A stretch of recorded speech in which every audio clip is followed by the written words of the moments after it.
Are you happy in your life? Do you feel satisfied in your life? What are the principles which we are following on the mat, but we are forgetting everything else when we are not on the mat? Are we doing the rest 95% of the yoga which is mentioned in the Yoga Shastra? Otherwise, you will just be able to do only 5%. That deep joy of yoga you will miss out in your life.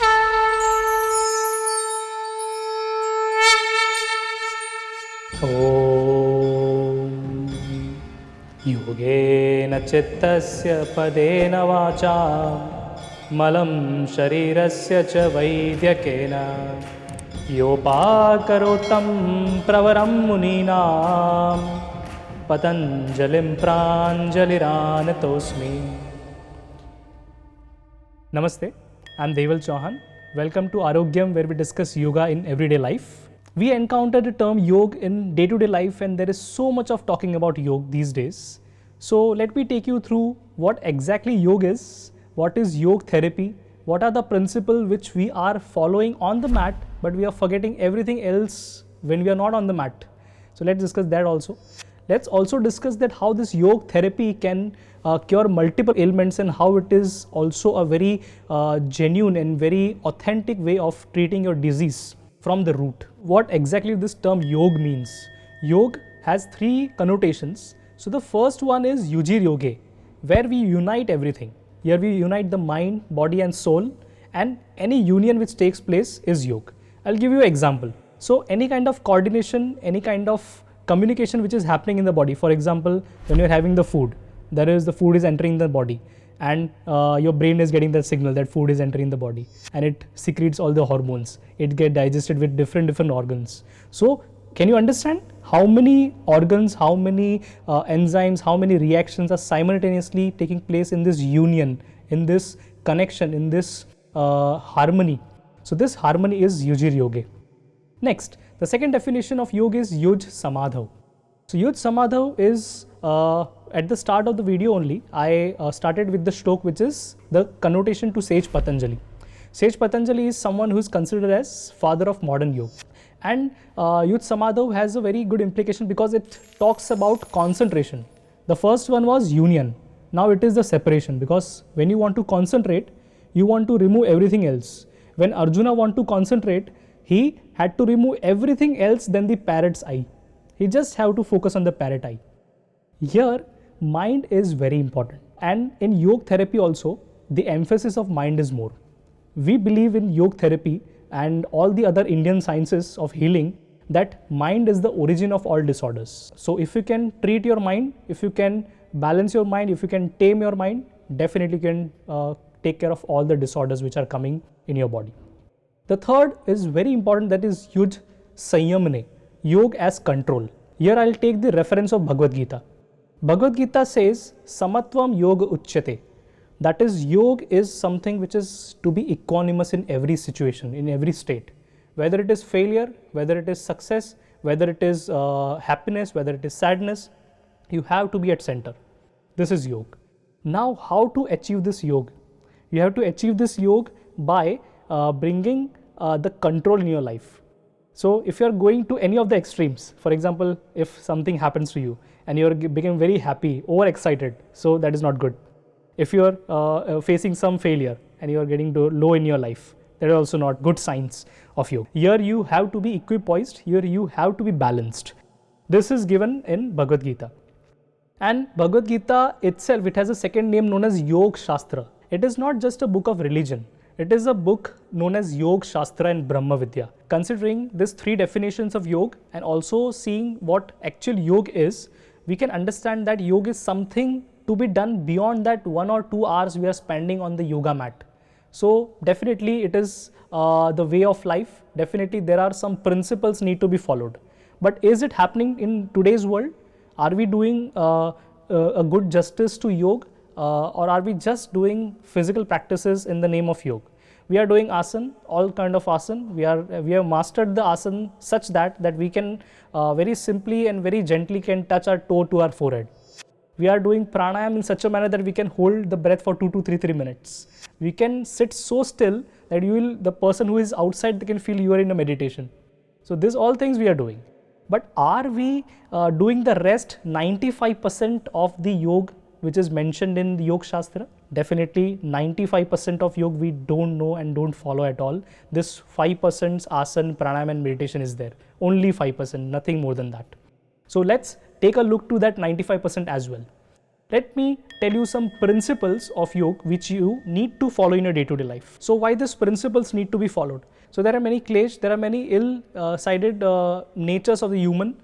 For example, there is lalach, there is lobh, there is krodh, there is moh, there is ahankar, there is anger, there is so many of things are there. So if you are following these principles, you will stay away from all these things. You will stay away from greed. You will stay away from the anger. You will stay away from the all the bivichar which is there in the samaj, in the society today. So let's understand the principles. The first is the principle of ahimsa. So ahimsa is something not only just you are not killing anything. It is to be followed on all the three levels. Ahimsa also denotes don't think of it. So out of this any three level, mansa, vacha, karmana, you are thinking of it, you are speaking of it, or you are doing it, it is ahimsa, definitely. So you have to stay away from it. Now what will happen if you do this?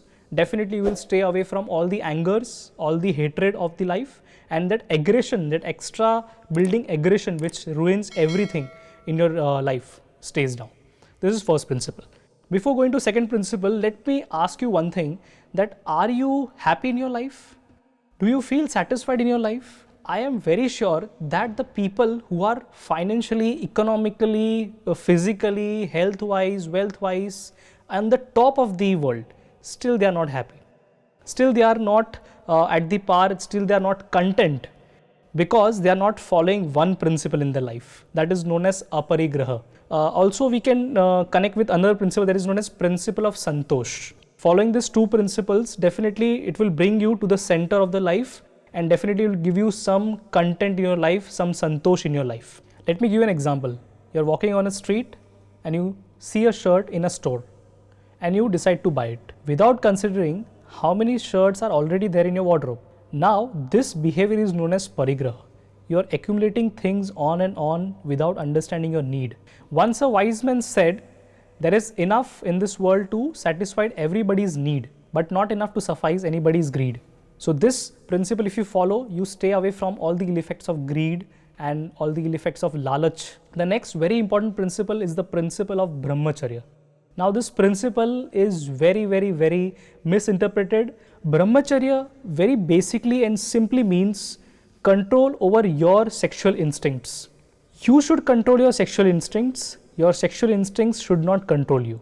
In today's world, when you open social media, when you open any kind of TV or anything, in every piece of content, there is some sexual connotation trying to lure you. This is because it sells well, it attracts the eyeballs, and also very important thing which we need to understand here itself, strengthens an industry which is highly dependent on medicines.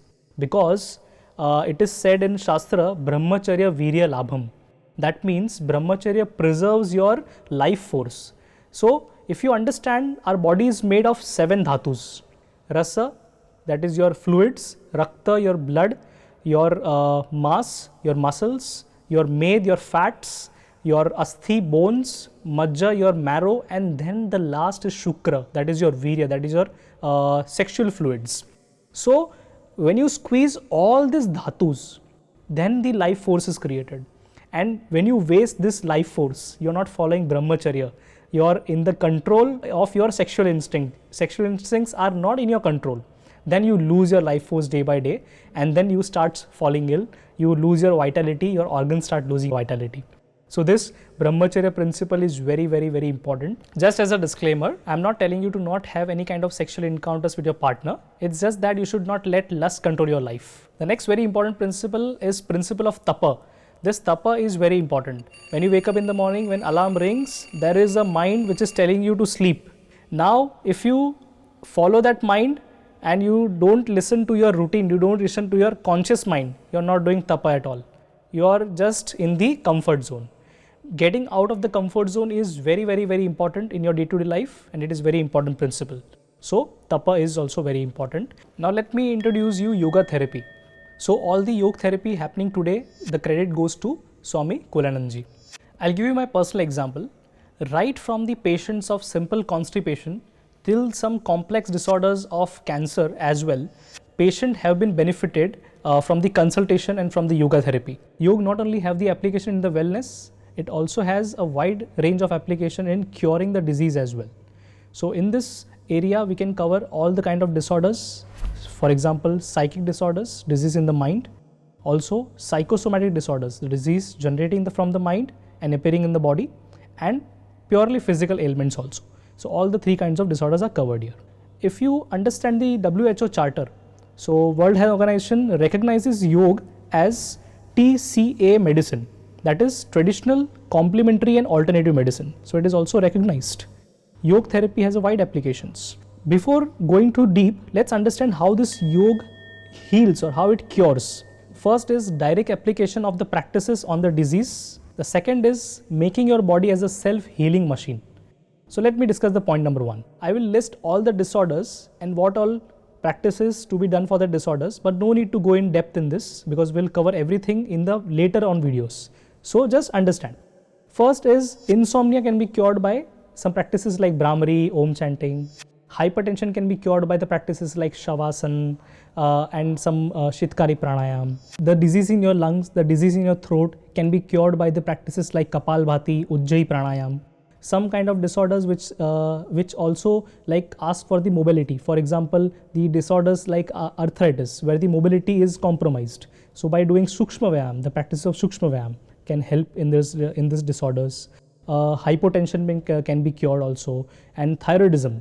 All the diseases which are hormonal or which requires stress to be taken care of can be cured yoga therapy directly with the simple direct application of the practices of yoga. So the second part is making your body as a self-healing machine. How you will make it? For that I need to show you some comparison between the medicine which is symptomatic medicine and the medicine which were anciently which used to treat the root cause. So for example, the first one where your body is a little bit hot, you are having fever and you take a medicine that cool downs your body. This is symptomatic medicine. The second kind of medicine which originates mostly from India like Ayurveda, naturopathy, yoga, homeopathy, this all kind of medicines when you are administering, you target the root cause of the disease. You don't just target the symptoms which you are getting it. This kind of modality will take a little bit more time. They are not very instant, and this is the drawback over the first one. So for example, I will also tell you if there is some urgency in life death situation, there are some limitations of this kind of medicines, second kind of medicines over the first one. But if you want to cure the disease right from the scratch, you need to go to the medicines like yoga therapy. You need to go for the medicines like Ayurveda, naturopathy, homeopathy, Unani, Siddha, or this kind of medicines also. So working of the yoga therapy, what all we do in yoga therapy? In yoga therapy, we analyze the patient first. For example, if any patient comes to me, so I take his complete case history. And there are some medical terms involved, there are some reports involved, there are some x-rays involved, there are some MRIs involved. Whatever I can understand as per my knowledge, I take a note of it. Whatever is not understood by me, I take the consultation of doctor and I analyze a yoga sequence, and I try to derive a yoga sequence or the sequence of the practices which to be done to mitigate these issues. Also, we include some small points like appropriate fasting. Also, very important, deep relaxation. So relaxation has a very important role in yoga therapy, because once you are relaxed, body gets that scope of self-healing, because your mind is calm, mind is not interfering, your stress is not interfering. So this kind of chemistry we use in yoga therapy to heal people, heal patients. So here there might be a question that what is this yoga sequence I was talking about? It might include some physical practices, it might include some asanas, it might include some physical postures. Also, it will include some of the breathing practices. So a very good yoga therapist is someone who will take more emphasis, who will give more emphasis on pranayam, who will give more emphasis to the relaxation part of the practices. So this is how the yoga sequencing works, and it is not just one size fit all approach. It is very specific and very individualistic That's why we need to take so many of the factors into consideration: the reports, the case histories, the geography, history, and everything of the patient. So these all things we need to consider while making the sequence. So all the things which I have mentioned in this video is something which is not taught in the yoga classes. So try to implement this 95% of yoga which I have mentioned in this video. Otherwise, you will just be able to do only 5%, and that 5% will not be enough. You will just get all the physical appearances, you will all get good physique and everything. But that deep joy of yoga, you will miss out in your life. So with this, let's bring end to this video. Thank you very much. Namaste.